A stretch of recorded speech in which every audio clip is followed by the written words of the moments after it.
9 নম্বর হলো পরামর্শ করা, মাশওয়ারা করা, পরস্পর মাশওয়ারা করা। সূরা শুরা একটি সূরা, 25 নম্বর পারায় একটি সূরা আছে, নাম হলো সূরাতুশ শুরা। শুরা মানেই হলো পরামর্শ। পরামর্শ নামের একটি সূরাই আল্লাহ নাজিল করেছেন, সূরাতুশ শুরা।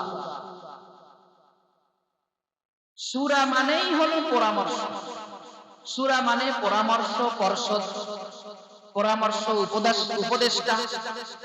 তো এই সূরার মধ্যে 38 নম্বর আয়াতে আল্লাহ তাআলা বলেন, ওয়াল্লাযীনা ইসতাজাবু লিরাব্বিহিম ওয়া আকামুস সালাহ, ওই সমস্ত লোক যারা আল্লাহর ডাকে সাড়া দেয়, ওয়া আকামুস সালাহ, এবং নামাজ কায়েম করে, ওয়া আমরুহুম শুরা বাইনাহুম, এবং তারা পরস্পর পরামর্শ করে। পরামর্শ করা এটা একটি বিশাল গুরুত্বপূর্ণ বিষয়। এটাও যেমন পরিবারে জরুরি, ঠিক আমরা যখন কোনো কাজ যৌথভাবে করব, সব সেক্টরেই পরামর্শ জরুরি। আমরা এটাকে অনেক ক্ষেত্রে বলে থাকি মিটিং করি, তো মিটিং নয়, শরীয়তের পরিভাষা হলো পরামর্শ। আমরা যৌথভাবে যে কাজগুলো করি, প্রত্যেকটি কাজেই সবার মতামত নিয়ে সেই কাজটা করা। এই পরামর্শের মাশওয়ারার সিস্টেম আমরা তাবলীগ জামাতে শিখে থাকি। মাশওয়ারার আদব কি, মাশওয়ারার তরিকা কি, পদ্ধতি কি, সবগুলো এই হাদিসে আছে। হাদিস থেকে নেওয়া এগুলো। সবাই একে একে তার মন্তব্য পেশ করবে। একজন আমির সাহেব থাকবেন, তিনি এটাকে চূড়ান্ত সিদ্ধান্ত দিবেন যে এটাই হবে, বাস এই সিদ্ধান্ত সবাই মেনে নেবেন। এর দ্বারা হবে কি, সেই কাজের মধ্যে খায়ের বরকত হবে। পরিবারের মধ্যেই পরামর্শ করতে হবে। আমরা নিজে যা বুঝি সেটা নিয়েই করি, কিন্তু এই পরামর্শের বিষয়টা ঘরে চালু করি না। মসজিদে চালু আছে, মাদ্রাসায় চালু আছে, কিন্তু পরামর্শের বিষয়ে ঘরে চালু করি না। হুদাইবিয়ার সন্ধির সময় আমরা যারা ইতিহাস পড়েছি তারা জানি, নবীজি সাল্লাল্লাহু আলাইহি ওয়াসাল্লাম হুদাইবিয়ার সন্ধি যখন করলেন, সাহাবায়ে কেরাম অনেকেই দ্বিমত করছিলেন। তবে নবীজির কারো সাথে পরামর্শ করা দরকার নাই, কারণ তিনি তো ওহী প্রাপ্ত, তার কাছে ওহী আসে। তারপরে উম্মতকে শেখানোর জন্য তিনি পরামর্শ করেছেন। সন্ধিতে যেই পরামর্শগুলো, সিদ্ধান্তগুলো হয়েছে, সেগুলো অনেক সাহাবায়ে কেরামের দ্বিমত ছিলেন। তো নবীজি এক পর্যায়ে বললেন, ঠিক আছে, আমাদের সব পরামর্শ হয়ে গেছে, আমরা তো ফেরত যাব, তাহলে তোমরা মাথা হলক করে ফেলো, মাথা নেড়ে করে ফেলো এবং কুরবানি দিয়ে দাও। এখন আমরা চলে যাব, হালাল হয়ে চলে যাব। হজের মাসআলা এটা, উমরার মাসআলা। কুরবানি না দেওয়া এবং হলক না করা পর্যন্ত সে ইহরাম খুলতে পারে না। তো ইহরাম খোলার জন্য তোমরা সবাই মাথা হলক করো। সাহাবায়ে কেরাম কেউ হলক করেন না। নবীজি চিন্তিত হয়ে গেলেন, আমি একটা কথা বললাম, কেউ শুনলো না। তারা সবাই আবেগ অবস্থায় ছিলেন যে না, আমরা মক্কায় যাব, আবার ফেরত যাব। যাই হোক, এটা ভিন্ন আলোচনা, যে আলোচনা উদ্দেশ্য সেটা বলি। তো নবীজি চিন্তিত হলেন, আমি বললাম, কেউ মানলো না। তখন নবীজি উম্মে সালমা রাদিয়াল্লাহু আনহা ছিলেন সফর সঙ্গী, তার সাথে পরামর্শ করলেন কি করা যায়। উম্মে সালমা আমাদের মা, উম্মাহাতুল মুমিনিনদের একজন উম্মে সালমা, তার সঙ্গে পরামর্শ করলেন। তিনি একটি সুন্দর পরামর্শ দিলেন। তিনি বললেন, আপনি কাউকে না বলে নিজেই কুরবানি করে ফেলুন এবং একজনকে ডেকে আপনার মাথা হলক করে ফেলুন। এরপরে দেখবেন সাহাবায়ে কেরাম আপনা আপনি করে ফেলবেন। বাস নবীজি এই কাজ করলেন।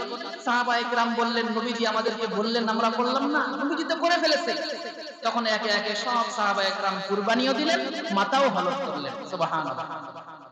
তাহলে এই যে সুন্দর পরামর্শ, এটা নবীজি নিয়েছেন উম্মাহাতুল মুমিনিনদের একজন উম্মে সালমা রাদিয়াল্লাহু আনহা। তাহলে আমরা পরিবারের মধ্যে পরামর্শ করব, স্ত্রীদের সাথে, সন্তানদের সাথেও পরামর্শ করা দরকার। সাহাবায়ে কেরাম বড় বড় সাহাবী, ওমর, আবু বকর, আলী, ওসমান রাদিয়াল্লাহু আনহুম, এই বড় বড় সাহাবীদের সাথেও ছোট একজন সাহাবী থাকতেন, আব্দুল্লাহ ইবনে আব্বাস। আব্দুল্লাহ ইবনে আব্বাস রাদিয়াল্লাহু আনহু।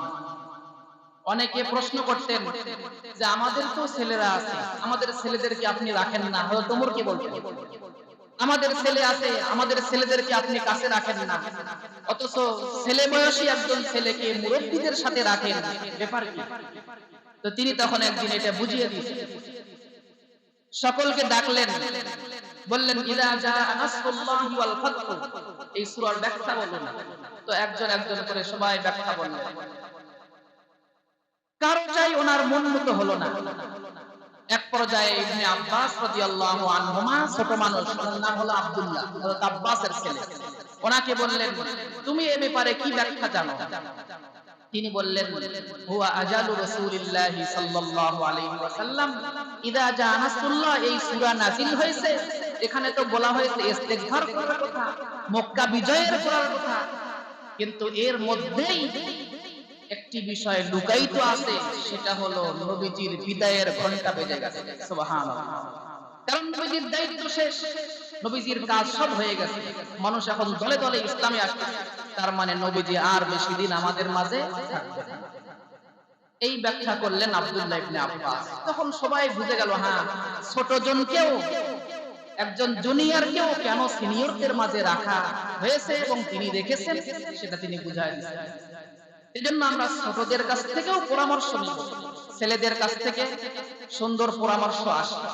তো যখন বাড়ির কোনো কাজ হবে, গুরুত্বপূর্ণ কাজ হবে, তখন সবার সাথে পরামর্শ করব, পরামর্শের দ্বারাই সেই কাজের মধ্যে মঙ্গল আসবে।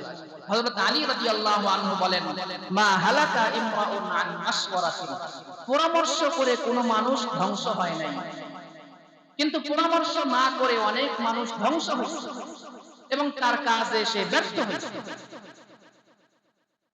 অন্য একটি বর্ণনায় আসছে, আন-নাসু রাজুলুন ওয়া নিসফু রাজুলিন ওয়ালা শাইআ, তালিমুল মুতাআল্লিমে এই কথাটি আছে।